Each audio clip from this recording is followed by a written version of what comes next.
جو رمضان کے مہینے سے بھی فائدہ نہیں اٹھا سکا۔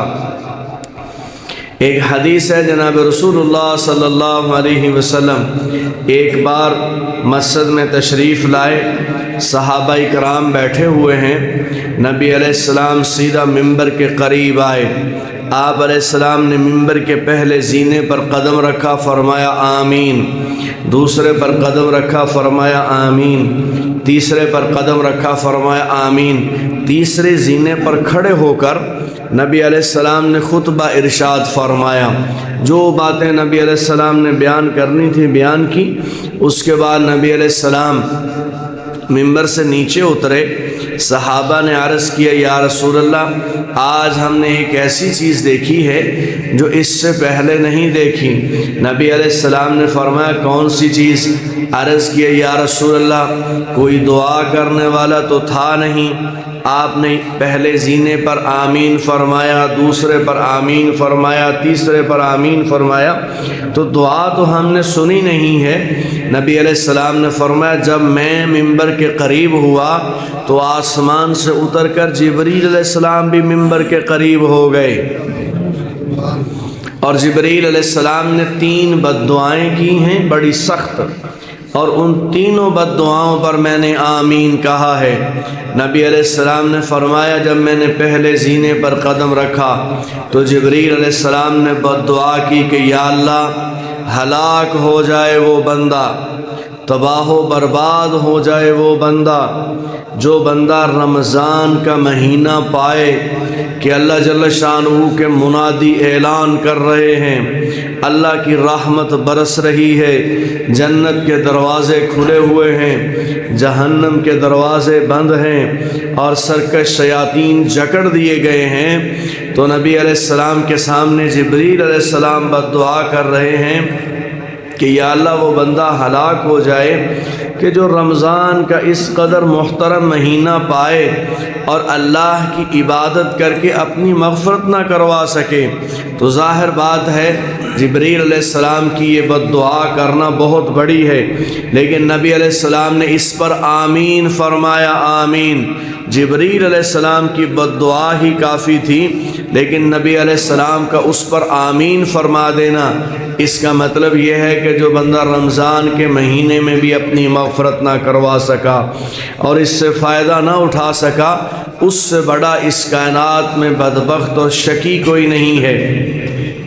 جب میں نے دوسرے زینے پر قدم رکھا تو جبریل علیہ السلام نے دوسری بد دعا کی کہ وہ بندہ ہلاک ہو جائے جس کے سامنے آپ کا نام لیا جائے اور وہ آپ پر درود نہ پڑے۔ جناب رسول اللہ صلی اللہ علیہ وسلم کا جہاں نام آئے، نبی علیہ السلام کی ذات اقدس پر درود و سلام پڑھنا ہر مسلمان پر لازم ہے۔ آپ بھی ایک بار درود شریف پڑھ لیں۔ اللہم صلی علی محمد وعلی آل محمد کما صلیت علی ابراہیم وعلی آل ابراہیم انکا حمید مجید۔ اللہم بارک علی محمد وعلی آل محمد کما بارکت علی ابراہیم وعلی آل ابراہیم انکا حمید مجید۔ نبی علیہ السلام نے فرمایا جب میں نے تیسرے زینے پر قدم رکھا تو جبریل علیہ السلام نے تیسری بد دعا کی کہ یا اللہ ہلاک ہو جائے وہ بندہ جو اپنے ماں باپ میں سے دونوں کو یا ایک کو بڑھاپے، ضعف اور پیرانہ سالی کی حالت میں پائے اور ماں باپ کی خدمت کر کے اپنی مغفرت نہ کروا سکا، وہ بندہ بھی ہلاک ہو جائے۔ تو نبی علیہ السلام نے فرمایا میں نے اس پر بھی آمین کہا۔ اس سے اندازہ لگائیے کہ رمضان جو آ رہا ہے، اللہ جل شانہ ہم سب کو اس کی ساعتوں سے پورا استفادہ کرنے کی توفیق عطا فرمائے۔ کس قدر اہمیت کا حامل ہے، جناب رسول اللہ صلی اللہ علیہ وسلم نے رمضان کے آنے سے چند دن پہلے صحابہ اکرام کو جمع فرمایا اور رمضان کی اہمیت نبی علیہ السلام نے بیان فرمائی۔ حضرت سلمان فارسی رضی اللہ تعالیٰ عنہ حدیث کے راوی ہیں، وہ فرماتے ہیں نبی علیہ السلام نے رمضان سے چند دن قبل ہمیں جمع کیا اور نبی علیہ السلام نے فرمایا لوگوں ایک مہینہ آ رہا ہے، وہ بڑا برکتوں والا مہینہ ہے، بڑی رحمتوں والا مہینہ ہے۔ اللہ جب اس مہینے کی پہلی تاریخ ہوتی ہے، پہلی تاریخ، تو اللہ کے عرش کے نیچے سے ایک ہوا چلتی ہے اور وہ ہوا جنت میں پہنچتی ہے۔ جب وہ ہوا جنت میں آتی ہے تو جنت کے درختوں کے پتوں سے ٹکراتی ہے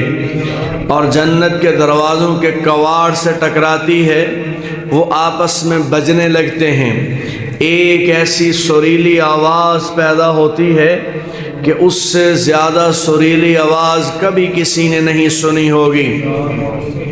تو جنت کی حوریں فرشتوں سے کہتی ہیں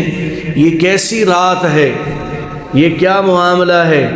تو فرشتے ان کو بتاتے ہیں کہ احمد صلی اللہ علیہ وسلم کی امت پر رمضان کا مہینہ آ گیا ہے،